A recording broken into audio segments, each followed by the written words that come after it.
So having the DPWS vehicles in the Centreville Day Parade has been such a treat.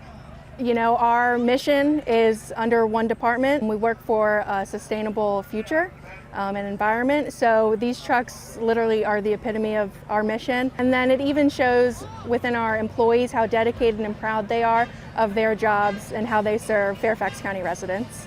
Well, the outreach was just it was perfect today. It was a great gathering today, you know what I'm saying, to meet people and then my day for the parade with the kids, you know, the outreach. I'm really enjoying it. Like, I love it. So a lot of people just don't know what the Department of Public Works is. So it's kind of our #1 job to display our messages and to tell them, like, we're your friend, we're here to help you. And so it's a great way to just connect with our residents and the people that we serve among Fairfax County.